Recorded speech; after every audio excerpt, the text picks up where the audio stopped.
শুনছেন নটার গল্প, গল্পে গল্পে জমজমাট।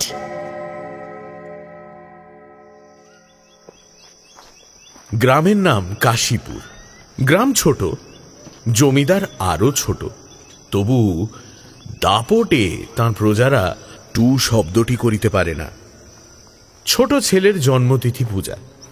পূজা সারিয়া তর্করত্ন দ্বীপ্রহর বেলায় বাটি ফিরিতেছিলেন। বৈশাখ শেষ হইয়া আসে, কিন্তু মেঘের ছায়াটুকুও কোথাও নাই। অনাবৃষ্টির আকাশ হইতে যেন আগুন ঝরিয়া পড়িতেছে। সম্মুখের দিগন্ত জোড়া মাঠখানা জ্বলিয়া পুড়িয়া ফুটি ফাটা হইয়া আছে, আর সেই লক্ষ্য ফাটল দিয়া ধরিত্রীর বুকের রক্ত নিরন্তর ধোঁয়া হইয়া উড়িয়া যাইতেছে। অগ্নিশিখার মতো তাহাদের সর্পিল ঊর্ধ্বগতির প্রতি চাহিয়া থাকিলে মাথা ঝিমঝিম করে, যেন নেশা লাগে। ইহারই সীমানায় পথের ধারে গফুর জোলার বাড়ি। তাহার মাটির প্রাচীর পড়িয়া গিয়া প্রাঙ্গণ আসিয়া পথে মিশিয়াছে, এবং অন্তঃপুরের লজ্জা সম্ভ্রম পথিকের করুণায় আত্মসমর্পণ করিয়া নিশ্চিন্ত হইয়াছে। পথের ধারে একটা পিটালি গাছের ছায়ায় দাঁড়াইয়া তর্করত্ন উচ্চকণ্ঠে ডাক দিলেন, ওরে ও গোফরা, বলি ঘরে আছিস? তাহার বছর দশেকের মেয়ে দুয়ারে দাঁড়াইয়া সাড়া দিল। কেন বাবাকে? বাবার যে জ্বর। জ্বর? দেখে দে হারামজাদাকে, পাষণ্ড ম্লেচ্ছ। হাঁক ডাকে গফুর মিয়া ঘর হইতে বাহির হইয়া জ্বরে কাঁপিতে কাঁপিতে কাছে আসিয়া দাঁড়াইল। ভাঙা প্রাচীরের গা ঘেঁষিয়া একটা পুরাতন বাবলা গাছ, তাহার ডালে বাঁধা একটা ষাঁড়। তর্করত্ন দেখাইয়া কহিলেন, ওটা হচ্ছে কি শুনি? এ হিঁদুর গা, ব্রাহ্মণ জমিদার, সে খেয়াল আছে? তার মুখখানা রাগে ও রৌদ্রের ঝাঁজে রক্তবর্ণ, সুতরাং সে মুখ দিয়া তপ্ত খরবাক্যই বাহির হইবে। কিন্তু হেতুটা বুঝিতে না পারিয়া গফুর শুধু চাহিয়া রহিল। তর্করত্ন বলিলেন, সকালে যাওয়ার সময় দেখে গেছি বাঁধা, দুপুরে ফেরবার পথে দেখছি তেমনি ঠায় বাঁধা। গোহত্যা হলে যে কর্তা তোকে জ্যান্ত কবর দেবে, সে চেষে বামুন নয়। কি করব বাবা ঠাকুর, বড় লাচারে পড়ে গেছি। কদিন থেকে গায়ে জ্বর, দড়ি ধরে দুখুটো খাইয়ে আনবো, তাই মাথা ঘুরে পড়ে যাই। তবে ছেড়ে দে না, আপনি চড়াই করে আসুক। কোথায় ছাড়বো বাবা ঠাকুর? লোকের ধান এখনো সব ঝাড়া হয়নি, খামারে পড়ে। খড় এখনো গাদি দেওয়া হয়নি। মাঠের আলগুলো সব জ্বলে গেল, কোথাও এক মুঠো ঘাস নেই। কার ধানে মুখ দেবে, কার গাদা ফেড়ে খাবে, কেমনে ছাড়ি বাবা ঠাকুর? তর্করত্ন একটু নরম হইয়া কহিলেন, না ছাড়িস তো ঠান্ডায় কোথাও বেঁধে দিয়ে দুয়াটি বিচুলি ফেলে দে না, ততক্ষণ জীবক। তোর মেয়ে ভাত রাঁধেনি, ফ্যান জলে দে না এক গামলা, খাক। গফুর জবাব দিল না। নিরুপায়ের মতো তর্করত্নের মুখের পানে চাহিয়া তাহার নিজের মুখ দিয়া শুধু একটা দীর্ঘ নিঃশ্বাস বাহির হইয়া আসিল। তর্করত্ন বলিলেন, তাও নেই বুঝি? কি করলি খড়? ভাগে এবার যা পেলি সমস্ত বেচে পেটায় নমঃ। হ্যাঁ, গরুটার জন্য একাটি ফেলে রাখতে নেই? বেটা কসাই।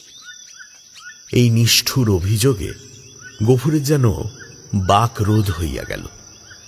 ক্ষণিক পরে ধীরে ধীরে কহিল, কাহন খানিক খড় এবার ভাগে পেয়েছিলাম, কিন্তু গেল সনের বকেয়া বলে কর্তা মশাই সব ধরে রাখলেন। খিদে কেটে হাতে পায়ে পড়ে বললাম, বাবু মশাই, হাকিম তুমি, তোমার রাজত্ব ছেড়ে আর পালাবো কোথায়? আমাকে 15 বিচুলি না হয় দাও। চালে খড় নেই, একখানি ঘর বাপ বেটিতে থাকি, তাও না হয় তালপাতার গোজা গাজা দিয়ে এ বর্ষাটা কাটিয়ে দেব, কিন্তু না খেতে পেয়ে আমার মহেশ মরে যাবে। তর্করত্ন হাসিয়া কহিলেন, ইস, সাধ করে আমার নাম রাখা হয়েছে মহেশ, এসে বাঁচিনে। কিন্তু এ বিদ্রূপ গফুরের কানে গেল না। সে বলিতে লাগিল, কিন্তু হাকিমের দয়া হলো না। মাস দুয়েক খোরাকের মতো ধান দুটি আমাকে দিলেন, কিন্তু বেবাক খড় সরকারে গাদা হয়ে গেল, ও আমার কুটোটি পেল না। বলিতে বলিতে কণ্ঠস্বর তাহার অশ্রু ভারে ভারী হইয়া উঠিল, কিন্তু তর্করত্নের তাহাতে করুণার উদয় হইল না। কহিলেন, আচ্ছা মানুষ তো তুই, খেয়ে রেখেছিস দিবি নে? জমিদার কি তোকে ঘর থেকে খাওয়াবে নাকি? তো তোরা তো রাম রাজত্বে বাস করিস, ছোট লোক কি না, তাই তা নিন্দে করে মরিস। গফুর লজ্জিত হইয়া বলিল, নিন্দে করব কেন বাবা ঠাকুর? নিন্দে তার আমরা করিনে, কিন্তু কোথা থেকে দিই বলো তো? বিঘে চারেক জমি ভাগে করি, কিন্তু উপরি উপরি দূষণ। আজন্মা মাঠের ধান মাঠে শুকিয়ে গেল। বাপ বেটিতে দুবেলা দুটো পেট ভরে খেতে পর্যন্ত পাইনি। ঘরের পানে চেয়ে দেখো, বৃষ্টি বাদলে মেয়েটাকে নিয়ে কোণে বসে রাত কাটাই, পা ছড়িয়ে শোবার ঠাঁই মেলে না। মহেশকে একটিবার তাকিয়ে দেখো, পাঁজরা গোনা যাচ্ছে। দাও না ঠাকুর মশাই, কাহন দুই ধার, গরুটাকে দুদিন পেট পুরে খেতে দি। বলিতে বলিতেই সে ধপ করিয়া ব্রাহ্মণের পায়ের কাছে বসিয়া পড়িল। তর্করত্ন তীরবৎ দুপা পিছাইয়া গিয়া কহিলেন, আমার ছুঁয়ে ফেলবি নাকি? না বাবা ঠাকুর, ছোবো কেন, ছোবো না, কিন্তু দাও এবার আমাকে কাহন দুই খড়। তোমার 4-4টে গাদা সেদিন দেখে এসেছি, এ কটি দিলে তুমি টেরও পাবে না। আমরা না খেয়ে মরি, খেতে নেই, কিন্তু ও আমার অবলা জীব, কথা বলতে পারে না, শুধু চেয়ে থাকে আর চোখ দিয়ে জল পড়ে। তর্করত্ন কহিল, ধার নিবি, শুধবে কি করে শুনি? গফুর আশান্বিত হইয়া ব্যগ্রস্বরে বলিয়া উঠিল, যে যেমন করে পারি শুধবো বাবা ঠাকুর, তোমাকে ফাঁকি দেব না। তর্করত্ন মুখে এক প্রকার শব্দ করিয়া গফুরের ব্যাকুল কণ্ঠের অনুকরণ করিয়া কহিলেন, ফাঁকি দেব না, যেমন করে পারি শুধবো, রসিক নাগর। যা যা সর, পথ ছাড়, ঘরে যাই, বেলা বয়ে গেল।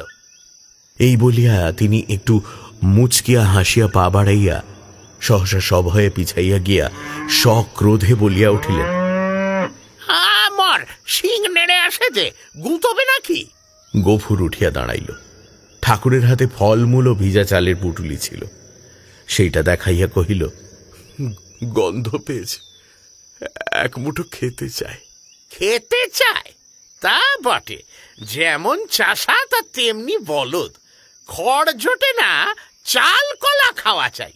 নে নে, পথ থেকে সরিয়ে বাঁধ, যে শিং কোন দিন দেখছি কাকে খুন করবে। এই বলিয়া তর্করত্ন পাশ কাটাইয়া হন হন করিয়া চলিয়া গেলেন। গফুর সেদিক হইতে দৃষ্টি ফিরাইয়া ক্ষণকাল স্তব্ধ হইয়া মহেশের মুখের দিকে চাহিয়া রহিল।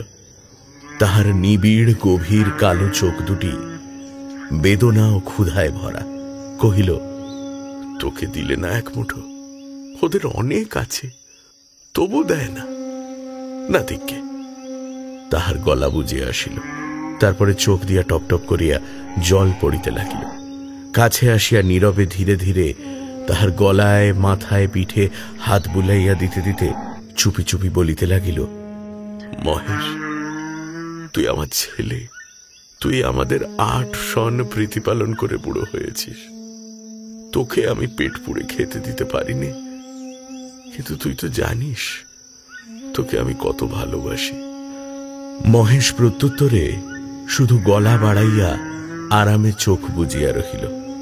গফুর চোখের জল গরুটার পিঠের উপর রগড়াইয়া মুছিয়া ফেলিয়া তেমনি অস্ফুটে কহিতে লাগিল, জমিদার তোর মুখের খাবার কেড়ে নিলে। শ্মশান ধারে গায়ের যে গোচরটুকু ছিল তাও পয়সার লোভে জমা বিলি করে দিলে। এই 2 বছর তোকে কেমন করে বাঁচিয়ে রাখি বল? ছেড়ে দিলে তুই পরের গাদা ফেড়ে খাবি, মানুষের কলা গাছে মুখ দিবি। তোকে নিয়ে আমি কি করি? গায়ে আর তোর জোর নেই, দেশের কেউ তোকে চায় না। লোকে বলে তোকে গোহাটায় বেচে ফেলতে। কথাটা মনে মনে উচ্চারণ করিয়াই আবার তাহার 2 চোখ বহিয়া টপ টপ করিয়া জল পড়িতে লাগিল। হাত দিয়া মুছিয়া ফেলিয়া গফুর একবার এদিকে ওদিকে চাহিল। তারপর ভাঙা ঘরের পিছন হইতে কতকটা পুরনো বিবর্ণ খড় আনিয়া মহেশের মুখের কাছে রাখিয়া দিয়া আস্তে আস্তে কহিল, নে, শিগগির করে একটু খেয়ে নে বাবা, দেরি হলে আবার।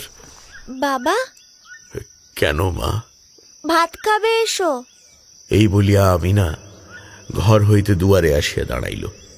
এক মুহূর্ত চাহিয়া থাকিয়া কহিল, মহেশকে আবার চাল ফেরে খড় দিয়েছ বাবা? ঠিক এই ভয়েই সে করিতেছিল। লজ্জিত হইয়া বলিল, পুরনো পচা খড় মা, আপনি ঝরে যাচ্ছিল। আমি যে ভেতর থেকে শুনতে পেলাম বাবা, তুমি টেনে বার করছো। না মা, ঠিক টেনে নয় বটে, কিন্তু দেয়ালটা যে পড়ে যাবে বাবা। গফুর চুপ করিয়া রহিল। একটি মাত্র ঘর ছাড়া যে আর সবই গেছে, এবং এমন ধারা করিলে আগামী বর্ষায় ইহাও টিকিবে না, এ কথা তাহার নিজের চেয়ে আর বেশি কে জানে। অথচ এই উপায়ই বা কটা দিন চলে। মেয়ে কহিল, হাত ধুয়ে ভাত খাবে, এসো বাবা, আমি বেড়ে দিয়েছি। গফুর কহিল, ফ্যানটুকু দে তো মা, একেবারে খাইয়ে দিয়ে যাই। ফ্যান যে আজ নেই বাবা, হাড়িতেই মরে গেছে। নেই? গফুর নীরব হইয়া রহিল। দুঃখের দিনে এটুকুও যে নষ্ট করা যায় না, এই 10 বছরের মেয়েটাও তাহা বুঝিয়াছে। হাত ধুইয়া সে ঘরের মধ্যে গিয়া দাঁড়াইল। একটা পিতলের থালায় পিতার সাকান্ন সাজাইয়া দিয়া কন্যা নিজের জন্য একখানি মাটির শানকিতে ভাত বাড়িয়া লইয়াছে। চাহিয়া চাহিয়া গফুর আস্তে আস্তে কহিল, আমিনা, আমার গায়ে যে আবার শীত করে মা, জ্বর গায়ে খাওয়া কি ভালো? আমিনা উদ্বিগ্ন মুখে কহিল, কিন্তু তখন যে বললে বড় খিদে পেয়েছে। তখন হয়তো জ্বর ছিল না মা। তাহলে তুলে রেখে দি, সাঁঝের বেলা খেও। গফুর মাথা নাড়িয়া বলিল, কিন্তু ঠান্ডা ভাত খেলে যে অসুখ বাড়বে আমিনা। আমিনা কহিল, তবে? গফুর কত কি যেন চিন্তা করিয়া হঠাৎ এই সমস্যার মীমাংসা করিয়া ফেলিল। কহিল, এক কাজ কর না মা, মহেশকে না হয় ধরে দিয়ে, তখন রাতের বেলা আমাকে এক মুঠো ফুটিয়ে দিতে পারবি না আমিনা? প্রত্যুত্তরে আমিনা মুখ তুলিয়া ক্ষণকাল চুপ করিয়া পিতার মুখের প্রতি চাহিয়া রহিল। তারপর মাথা নিচু করিয়া ধীরে ধীরে ঘাড় নাড়িয়া কহিল, পারবো বাবা। গফুরের মুখ রাঙা হইয়া উঠিল। পিতা ও কন্যার মাঝখানে এই যে একটুখানি ছলনার অভিনয় হইয়া গেল, তাহা এই 2টি প্রাণী ছাড়া আরো একজন বোধ করি অন্তরিক্ষে থাকিয়া লক্ষ্য করিলেন। 5-7 দিন পরে একদিন পীড়িত গফুর চিন্তিত মুখে দাওয়ায় বসিয়াছিল। তাহার মহেশ কাল হইতে এখনো পর্যন্ত ঘরে ফিরে নাই। নিজে সে শক্তিহীন, তাই আমিনা সকাল হইতে সর্বত্র খুঁজিয়া বেড়াইতেছে। পড়ন্ত বেলায় সে ফিরিয়া আসিয়া বলিল, শুনেছ বাবা, মানিক ঘোষেরা মহেশকে আমাদের থানায় দিয়েছে। গফুর কহিল, দূর পাগলি। হ্যাঁ বাবা, সত্যি। তাদের চাকর বললে তোর বাপকে বলগে যা দরিয়াপুরের খোয়ারে খুঁজতে। কি করেছিল সে? তাদের বাগানে ঢুকে গাছপালা নষ্ট করেছে বাবা। গফুর স্তব্ধ হইয়া বসিয়া রহিল। মহেশের সম্বন্ধে সে মনে মনে বহু প্রকার দুর্ঘটনা কল্পনা করিয়াছিল, কিন্তু এ আশঙ্কা ছিল না। সে যেমন নিরীহ তেমনই গরিব, সুতরাং প্রতিবেশী কেহ তাহাকে এত বড় শাস্তি দিতে পারে এ ভয় তাহার হয় নাই। বিশেষত মানিক ঘোষ, গোব্রাহ্মণে ভক্তি তাহার এ অঞ্চলে বিখ্যাত। মেয়ে কহিল, বেলা যে পড়ে এলো বাবা, মহেশকে আনতে যাবে না? গফুর বলিল, না। কিন্তু তারা যে বললে 3 দিন হলেই পুলিশের লোক তাকে গুহাটায় বেঁচে ফেলবে। গফুর কহিল, ফেলুককে। গুহাটা বস্তুটা যে ঠিক কি আমি না তাহা জানিত না, কিন্তু মহেশের সম্পর্কে ইহার উল্লেখ মাত্রেই তাহার পিতা যে কিরূপ বিচলিত হইয়া উঠিত ইহা সে বহুবার লক্ষ্য করিয়াছে। কিন্তু আজ সে আর কোনো কথা না কহিয়া আস্তে আস্তে চলিয়া গেল। রাত্রের অন্ধকারে লুকাইয়া গফুর বংশীর দোকানে আসিয়া কহিল, খুড়ো, একটা টাকা দিতে হবে। এই বলিয়া সে তাহার পিতলের থালাটি বসিবার মাচার নিচে রাখিয়া দিল। এই বস্তুটির ওজন ইত্যাদি বংশীর সুপরিচিত। বছর 2 মধ্যে সে 5 ইহাকে বন্ধক রাখিয়া একটি করিয়া টাকা দিয়াছে, অতএব আজও আপত্তি করিল না। পরদিন যথাস্থানে আবার মহেশকে দেখা গেল। সেই বাবলাতলা, সেই দড়ি, সেই খুঁটা, সেই তৃণহীন শূন্য আধার, সেই ক্ষুধাতুর কালো চোখের সজল উৎসুক দৃষ্টি। একজন বুড়া গোছের মুসলমান তাহাকে অত্যন্ত তীব্র চক্ষু দিয়া পর্যবেক্ষণ করিতেছিল। অদূরে একধারে 2 হাঁটু জড়ো করিয়া গফুর মিয়া চুপ করিয়া বসিয়াছিল। পরীক্ষা শেষ করিয়া বুড়া চাদরের খুঁট হইতে একখানি 10 টাকার নোট বাহির করিয়া তাহার ভাঁজ খুলিয়া বারবার মসৃণ করিয়া লইয়া তাহার কাছে গিয়া কহিল, আর ভাঙো না, এই পুরোপুরি দিলাম, নাও। গফুর হাত বাড়াইয়া গ্রহণ করিয়া তেমনি নিঃশব্দেই বসিয়া রহিল। যে 2 জন লোক সঙ্গে আসিয়াছিল তাহারা গরুর দড়ি খুলিবার উদ্যোগ করিতেই কিন্তু সে অকস্মাৎ সোজা উঠিয়া দাঁড়াইয়া উদ্ধত কণ্ঠে বলিয়া উঠিল, দড়িতে হাত দিও না বলছি, খবরদার বলছি, ভালো হবে না। তাহারা চমকিয়া গেল। বুড়া আশ্চর্য হইয়া কহিল, কেন? গফুর তেমনই রাগিয়া জবাব দিল, কেন আবার কি? আমার জিনিস আমি বেচবো না, আমার খুশি। এই বলিয়া সে নোটখানা ছড়িয়া ফেলিয়া দিল। তাহারা কহিল, কাল পথে আসতে বায়না নিয়ে এলে যে, এই নাও তোমাদের বায়না ফিরিয়ে। এই বলিয়া সে ট্যাঁক হইতে 2 টাকা বাহির করিয়া ঝনাত করিয়া ফেলিয়া দিল। একটা কলহ বাঁধিবার উপক্রম হয় দেখিয়া বুড়া হাসিয়া ধীরভাবে কহিল, চাপ দিয়ে আর 2 টাকা বেশি নেবে, এই তো দাও হে, পানি খেতে ওর মেয়ের হাতে 2 টাকা দাও, কেমন? এই না? না, কিন্তু এর বেশি কেউ একটা আধলাও দেবে না, তা জানো? গফুর সচরে মাথা নাড়িয়া কহিল, না। বুড়া বিরক্ত হইল, কহিল, না তো কি, চামড়াটাই যে দামে বিকোবে, নইলে মাল আর আছে কি? তোবা তোবা। গফুরের মুখ দিয়া হঠাৎ একটা বিশ্রী কটু কথা বাহির হইয়া গেল এবং পরক্ষণেই সে ছুটিয়া গিয়া নিজের ঘরে ঢুকিয়া চিৎকার করিয়া শাসাইতে লাগিল যে তাহারা যদি অবিলম্বে গ্রাম ছাড়িয়া না যায় তো জমিদারের লোক ডাকিয়া জুতা পেটা করিয়া ছাড়িবে। হাঙ্গামা দেখিয়া লোকগুলো চলিয়া গেল, কিন্তু কিছুক্ষণেই জমিদারের সদর হইতে তাহার ডাক পড়িল। গফুর বুঝিল এই কথা কর্তার কানে গিয়াছে। সদরে ভদ্র অভদ্র অনেকগুলি ব্যক্তি বসিয়াছিল। শিবুবাবু চোখ রাঙা করিয়া কহিলেন, গফরা, তোকে যে আমি কি সাজা দেব ভেবে পাইনে। কোথায় বাস করে আছিস জানিস? গফুর হাত জোড় করিয়া কহিল, জানি, আমরা খেতে পাইনে, নইলে আজ আপনি যা জরিমানা করতেন আমি না করতাম না।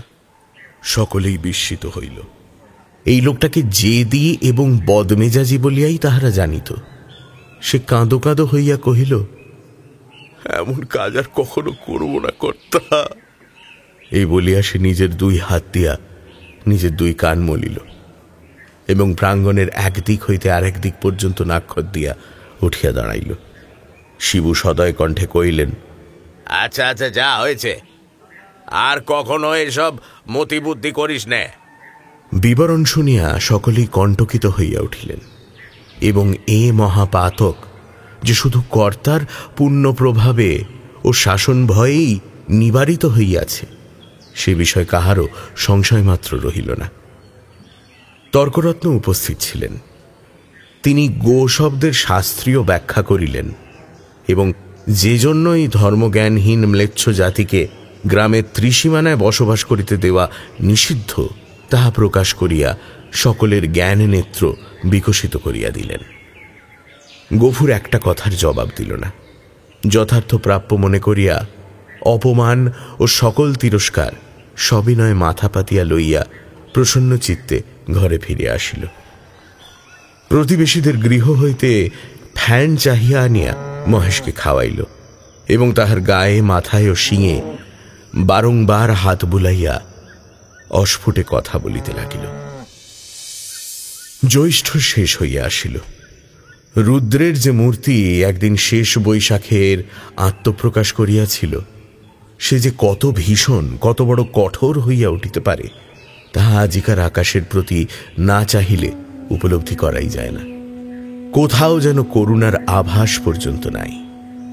কখনো এ রূপের লেশ মাত্র পরিবর্তন হইতে পারে, আবার কোনো দিন এ আকাশ মেঘভারে স্নিগ্ধ সজল হইয়া দেখা দিতে পারে। আজ এ কথা ভাবিতেও যেন ভয় হয়। মনে হয় সমস্ত প্রজ্বলিত নভস্থল ব্যাপিয়া যে অগ্নি অহরহ ঝরিতেছে, ইহার অন্ত নাই, সমাপ্তি নাই। সমস্ত নিঃশেষে দগ্ধ হইয়া না গেলে এ আর থামিবে না। এমনই দিনে দ্বিপ্রহর বেলায় গফুর ঘরে ফিরে আসিল। পরের দ্বারে জন্মজুর খাটা তাহার অভ্যাস নয় এবং মাত্র 3-4-5 তাহার জ্বর থামিয়াছে, কিন্তু দেহ যেমন দুর্বল তেমনি শ্রান্ত। তবুও আজ সে কাজের সন্ধানে বাহির হইয়াছিল, কিন্তু এই প্রচণ্ড রৌদ্র কেবল তাহার মাথার উপর দিয়া গিয়াছে, আর কোনো ফল হয় নাই। ক্ষুধায়, পিপাসায় ও ক্লান্তিতে সে প্রায় অন্ধকার দেখিতেছিল। প্রাঙ্গণে দাঁড়াইয়া ডাক দিল, আমিনা, আমিনা, ভাত হয়েছে রে। মেয়ে ঘর হইতে আস্তে আস্তে বাহির হইয়া নিরুত্তরে খুঁটি ধরিয়া দাঁড়াইল। জবাব না পাইয়া গফুর চাচাইয়া কহিল, হয়েছে ভাত? হয়নি। কি বললি? হয়নি? কেন শুনে? চাল নেই বাবা। চাল নেই? সকালে আমাকে বলিসনি কেন? তোমাকে রাত্রিরে যে বলেছিলুম। গফুর মুখ ভ্যাংচাইয়া তাহার কণ্ঠস্বর অনুকরণ করিয়া কহিল, রাত্রিরে যে বলেছিল? রাত্রিরে বললে কারো মনে থাকে? নিজের কর্কশ কণ্ঠে ক্রোধ তাহার দ্বিগুণ বাড়িয়া গেল। মুখ অধিকতর বিকৃত করিয়া বলিয়া উঠিল, চাল থাকবে কি করে? রোগা বাপ খাক আর না খাক, বুড়ো মেয়ে 4-5 বার করে ভাত গিলবি। এবার থেকে চাল আমি কুলুপ বন্ধ করে বাইরে যাব। দে 1 ঘটি জল দে, তেষ্টায় বুক ফেটে গেল। বল তাও নেই? আমিনা তেমনি অধমুখে দাঁড়াইয়া রহিল। কয়েক মুহূর্ত অপেক্ষা করিয়া গফুর যখন বুঝিল গৃহে তৃষ্ণার জল পর্যন্ত নাই, তখন সে আর আত্মসংবরণ করিতে পারিল না। দ্রুতপদে কাছে গিয়া ঠাস করিয়া সশব্দে তাহার গালে একটা চড় কষাইয়া দিয়া কহিল, মুখ পোড়া হারামজাদা মেয়ে, সারাদিন তুই করিস কি? এত লোক মরে, তুই মরিস নে? মেয়ে কথাটি কহিল না। মাটির শূন্য কলসিটি তুলিয়া লইয়া সেই রৌদ্রের মাঝেই চোখ মুছিতে মুছিতে নিঃশব্দে বাহির হইয়া গেল। সে চোখের আড়াল হইতেই কিন্তু গফুরের বুকে শেল বিঁধিল। মা মরা এই মেয়েটিকে সে যে কি করিয়া মানুষ করিয়াছে সে কেবল সেই জানে। তাহার মনে পড়িল, এই তাহার স্নেহশীলা কর্মপরায়ণা শান্ত মেয়েটির কোনো দোষ নাই। ক্ষেতের সামান্য ধান কয়টি ফুরনো পর্যন্ত তাহাদের পেট ভরিয়া দুবেলা অন্ন জোটে না। কোনোদিন একবেলা, কোনোদিন বা তাহাও নয়। দিনে 5-6 বার ভাত খাওয়া যেমন অসম্ভব তেমনি মিথ্যা, এবং পিপাসার জল না থাকার হেতুও তাহার অবিদিত নয়। গ্রামে যে 2-3টি পুষ্করিণী আছে তাহা একেবারে শুষ্ক। শিবচরণবাবুর খিড়কির পুকুরে যা একটু জল আছে তাহা সাধারণে পায় না। অন্যান্য জলাশয়ের মাঝখানে 2-1টা গর্ত খুঁড়িয়া যাহা কিছু জল সঞ্চিত হয় তাহাতে যেমন কাড়াকাড়ি তেমনই ভিড়। বিশেষত মুসলমান বলিয়া এই ছোট মেয়েটা তো কাছেই ঘেঁষিতে পারে না। ঘণ্টার পর ঘণ্টা দূরে দাঁড়াইয়া বহু অনুনয় বিনয়ে কেহ দয়া করিয়া যদি তাহার পাত্রে ঢালিয়া দেয় সেইটুকুই সে ঘরে আনে। এই সমস্তই সে জানে। হয়তো আর জল ছিল না, কিংবা কাড়াকাড়ির মাঝখানে কেহ মেয়েকে তাহার কৃপা করিবার অবসর পায় নাই। এমনি কিছু একটা হইয়া থাকিবে নিশ্চয়ই বুঝিয়া তাহার নিজের চোখেও জল ভরিয়া আসিল। এমনই সময় জমিদারের পেয়াদা যমদূতের ন্যায় আসিয়া প্রাঙ্গণে দাঁড়াইল। চিৎকার করিয়া ডাকিল, গফরা ঘরে আছিস? গফুর তিক্ত কণ্ঠে সাড়া দিয়া কহিল, আছি। কেন? বাবু মশাই ডাকছেন, আয়। গফুর কহিল, আমার খাওয়া দাওয়া হয়নি, পরে যাব। এত বড় স্পর্ধা পিয়াদার সহ্য হইল না। সে কুৎসিত একটা সম্বোধন করিয়া কহিল, বাবুর হুকুম, জুতো মারতে মারতে টেনে নিয়ে যেতে। গফুর দ্বিতীয়বার আত্মবিস্মৃত হইল। সেও একটা দুর্বাক্য উচ্চারণ করিয়া কহিল, মহারানীর রাজত্বে কেউ কারো গোলাম নয়, খাজনা দিয়ে বাস করি, আমি যাব না। কিন্তু সংসারে অত ক্ষুদ্রের অত বড় দোহাই দেওয়া শুধু বিফল নয়, বিপদের কারণ। রক্ষা এই যে অত ক্ষীণ কণ্ঠ অত বড় কানে গিয়া পৌঁছায় না, না হইলে তাহার মুখের অন্ন ও চোখের নিদ্রা দুই ঘুচিয়া যাইত। তাহার পরে কি ঘটিল বিস্তারিত করিয়া বলার প্রয়োজন নাই।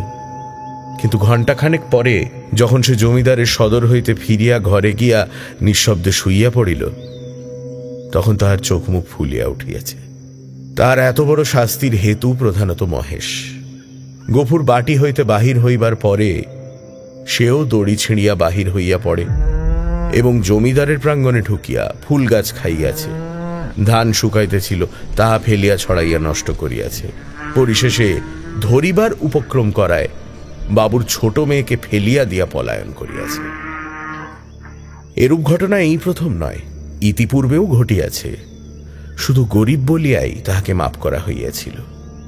পূর্বের মতো এবারেও সে আসিয়া হাতে পায়ে পড়িলে হয়তো ক্ষমা করা হইত, কিন্তু সে যে কর দিয়া বাস করে বলিয়া কাহারও গোলাম নয় বলিয়া প্রকাশ করিয়াছে, প্রজার মুখে এত বড় স্পর্ধা জমিদার হইয়া শিবচরণ বাবু কোনো মতেই সহ্য করিতে পারেন নাই। সেখানে সে প্রহার ও লাঞ্ছনার প্রতিবাদ মাত্র করে নাই, সমস্ত মুখ বুজিয়া সহিয়াছে। ঘরে আসিয়াও সে তেমনই নিঃশব্দে পড়িয়া রহিল।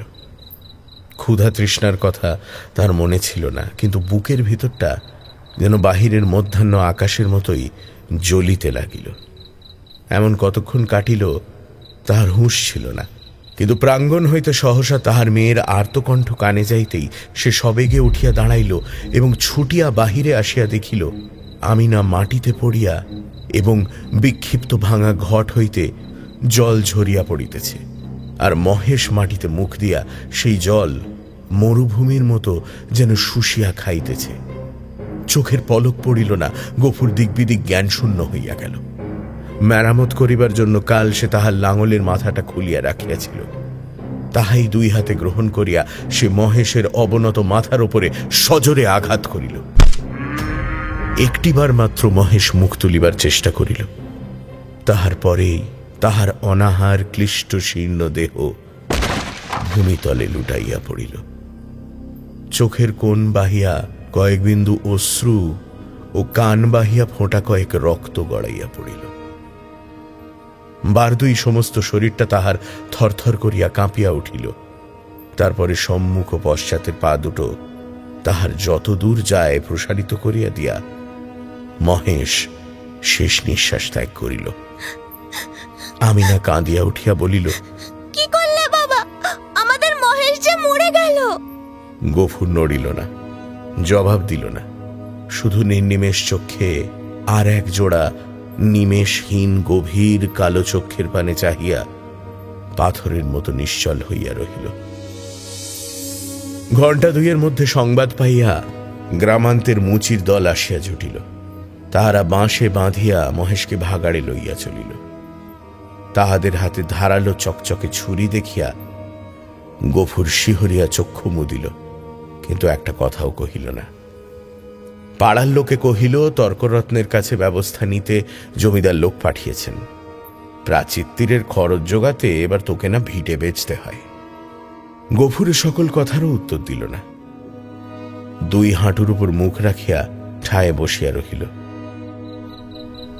অনেক রাত্রে গফুর মেয়েকে তুলিয়া কহিল, আমি না, চল আমরা যাই। সে দাওয়ায় ঘুমাইয়া পড়িয়াছিল। চোখ মুছিয়া উঠিয়া বসিয়া কহিল, কোথায় বাবা? গফুর কহিল, ফুলবেড়ের চটকলে কাজ করতে। মেয়ে আশ্চর্য হইয়া চাহিয়া রইল। ইতিপূর্বে অনেক দুঃখেও পিতা তাহার কলে কাজ করিতে রাজি হয় নাই।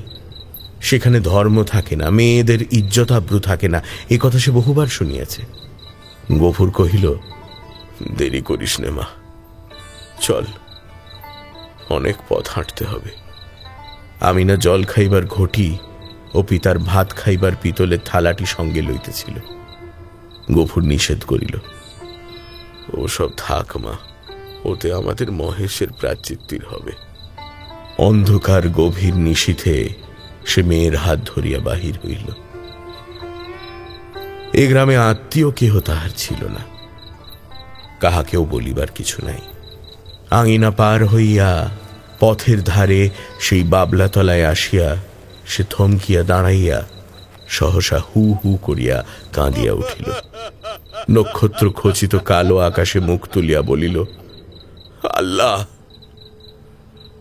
আমাকে যত খুশি সাজা দিও, কিন্তু মহেশ আমার তেষ্টা নিয়ে মরেছে।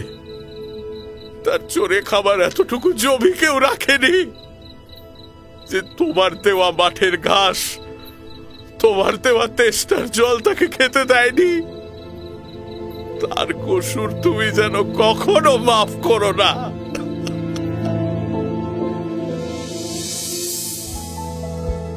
শুনলেন শরৎচন্দ্র চট্টোপাধ্যায়ের গল্প মহেশ। গল্প পাঠে দীপ। নটার গল্প, গল্পে গল্পে জমজমাট।